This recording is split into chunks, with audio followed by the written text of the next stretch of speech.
Bharat trade union आह्वान क्रमे Rasgovindpur block शांति श्रृंखला सहित बंद टी पालित होईछि। सूचना थाउ जे भारत ट्रेड यूनियन, ओडिशा क्षेत्र मजदूर यूनियन और ओडिशा कृषक सभा आह्वान क्रमे सर्वभारतीय ग्रामीण हरताल रासगोविंदपुर ब्लॉक विशिष्ट कम्युनिस्ट नेता हीरामोहन दास नेतृत्व में बहु कर्मी और समर्थक एक विक्षोभ पटुआर बजार परिक्रमा करथिले और रासगोविंदपुर ब्लॉक तहसील, ब्लॉक, बैंक कार्यालय, दुकान बजार और जानबाहन आदि को बंद करथिले। सेमाने 21 दफा दाबी नहीं ये बंद करिसंती बोली कहिथिले। एहीपरी 21 दफा दाबी नहीं शांतिपूर्ण भावे रासगोविंदपुर ब्लॉक अंचल हरताल करा जाइछि।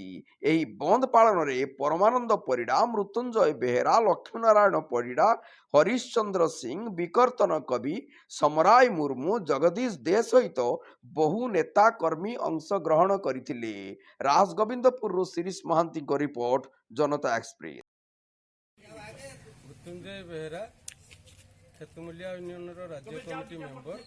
आज कौन पे बंद कर आज हूँ 21 दफा दाबी उपरे केंद्र सरकार जनविरोधी नीति एवं जो कॉर्पोरेट हाउस एवं सांप्रदायिकतावाद जो कुचक्र एवं समस्त जो बीजेपी जो प्रकार सांविधानिक विरोधी काम, गणतंत्र, सार्वभौम्य संघीय शासन व्यवस्था या जो अचल करी बीजेपी जो एकछत्रवाद गोटे राजाराजुड़ा शासन प्रतिष्ठा करते चाहूँगी ता विरुद्ध रे आज हूँ भारत बंद डाका। बंद, हड़ताल, धर्मघट ये समस्त कथा को आज जो श्रमिक, कृषक, युव छात्र एवं मूलिया ये समस्त मिलित भाव गोटे केंद्र बीजेपी सरकार विरुद्ध रे डाकरा देइचंती।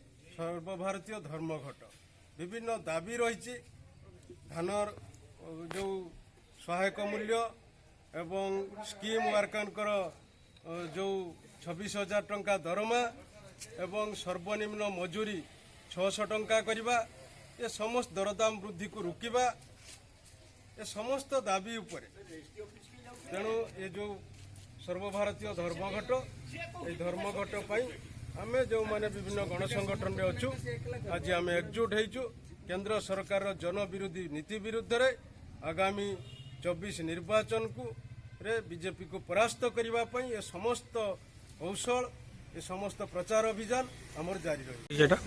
मना विकर्तन कवि ओडिशा क्षेत्र मजदूर यूनियन सभापति।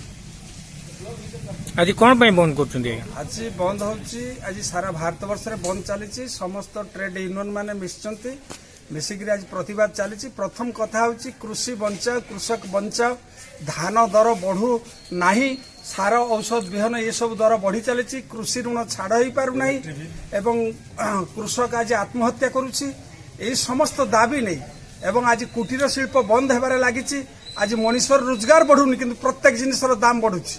मनुष्यर रोजगार बढ़ू नाही, भत्ता बढ़ू नाही, काम धंदा नाही। एनआरजीएस काम आज 100 दिन आज 40 दिन लगी। एनआरजीएस काम 247 टंका मजूरी किंतु आम राज्य सरकार जे मजूरी करिसंती 352 टंका 53 टंका से मजूरी लागू हो नाही। एई समस्त दाबी नहीं आज आमर भारत बंद।